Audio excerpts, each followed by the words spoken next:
Electrician Simulator. Is it any good? Well, we find out here.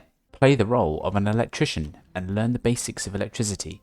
Just like in real life, fix broken stuff, assemble sockets, repair gamepads, remote controls, speakers, plugs, chandeliers, change light bulbs, lay wires, and be sure to check everything twice. There is no room for mistakes. Just a quick look through some of the game options here, just some standard graphic settings as you'll see, language settings, audio settings, nothing out of this world, and to decide whether or not you want to include the tutorial or not, which I think is actually quite important in this. As the game gets a bit more complex, it's definitely needed, otherwise nothing makes sense. I will hold my hands up to something. I didn't read some of these graphics options particularly in depth the first time I played, and I just thought the game looked really shit, so I was about to give the game a completely scathing review and then realised it was actually my mistake. But after amending that, I can actually now give my honest review. So what do you actually do in this then? It's effectively you taking over or being encouraged by your dad to follow in his footsteps and be an electrician. He gives you some money just to start yourself off. You've got your own place, your garage, your workspace, you have a car and a workbench. There's two types of jobs in this game. Workbench, which is where you fix items, ranging from game pads to hairdryers to toasters, all sorts of different things. And your car is used to actually get to people's houses to do what you might deem as proper electrician work. Go and do wiring, fuse boxes, that sort of thing. So there's two elements to this game. All of your jobs are received through emails via your laptop, so just log on, pick a job, accept it. There's a little shop where you could buy equipment, so if you're going to be doing a job, you can purchase equipment for said job on there. There are suggestions as to which equipment you would want if you don't know, so absolutely use that. And yeah, it's pretty much as simple as that in terms of the premise of the game.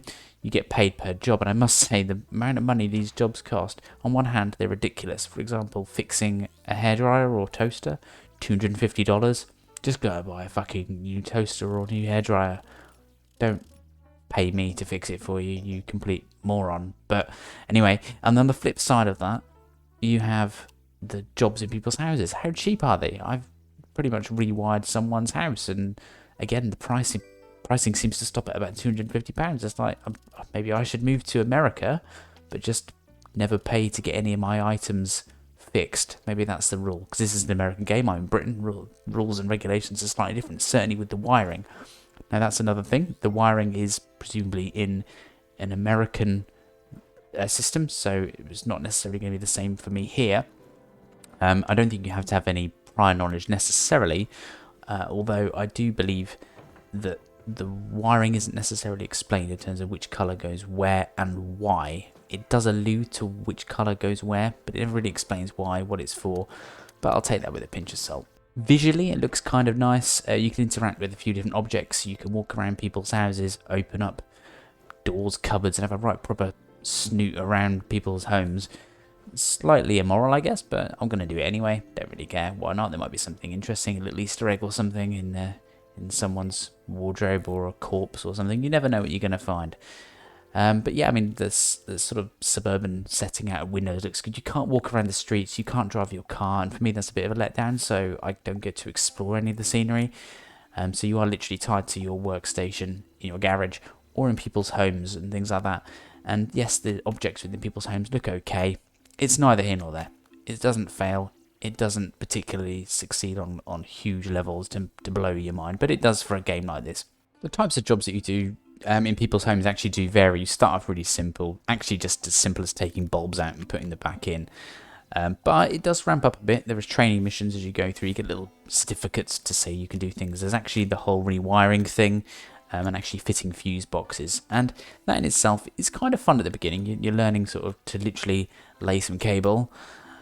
Yeah, I've done lots of laying of cable in this game. But it becomes quite easy. Once you've done it once, you know what you're doing. It doesn't particularly challenge you. You have a tape measure, a torch if things get dark, and you can kind of do a little bit of what you want. So if you're going to put some cable down, you can do it in a way that you want to try and be as efficient as possible to make things look as aesthetically pleasing as you can, albeit when you turn off cable laying mode off, you can't see the wires anyway, so obviously in reality of course you don't see the wires. But no, it's a nice little element, and putting the fuse boxes together and things like that, it's fun. And this is it. I mean, it's fun for a while. Once you've done these tasks once, twice, 3 times, it's just like, oh, for God's sake, here we go again. Yes, you might be in someone else's house. Yes, it might be a different type of light you're fitting. And you can buy all these different things from that online shop I was saying about, and it's okay, but it just becomes extremely samey. I think once you've done it once, you've done it a million times. And it's the same, and actually what I find a bit more tedious is the workshop jobs, when you have to dismantle all of the items. So, for example, someone gives me a broken hairdryer, you can disassemble it. You have to maybe spray some of the screws that are rusty. You have to take the rust off, unscrew them, and you have to take bits apart sequentially, but there's no necessarily logic to it. You just click on the screen and you see the bits that highlight, and they sort of dismantle themselves as you click around.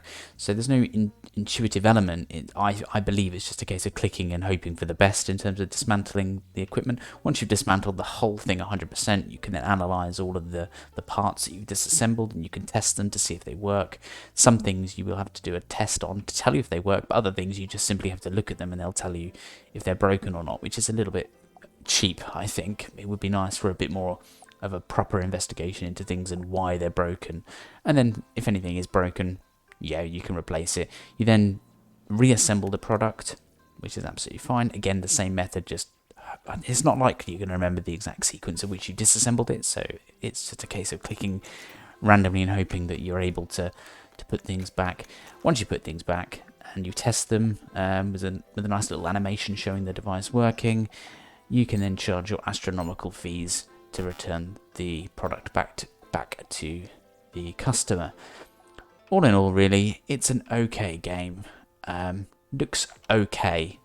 The gameplay is good, but it tires very quickly, which kind of makes it just okay. Not much variation. The jobs come through to you thick and fast. You can literally pick and choose what you decide to do. It'd be nice if perhaps it was like an element of difficulty, because you have reputation points. Maybe make those count for something would be good. And you seem to work 24 hours a day as well. There's a clock, and it just literally goes around 24 hours, and you can work all the time. There's various rooms in your house, and maybe I haven't seen the full game. I mean, I played the best part of 3 hours of this, and I feel that I've done enough to make a review of this game, because I've done enough. I know the basic elements of the game and what it gives you. So I don't think I'm missing anything more that's going to offer me. I'm already bored of it, I will say. I'm probably not going to play too much unless there's a big patch or something that comes out to add new features. But no, it's not too bad. I wouldn't pay any more than £10 for it.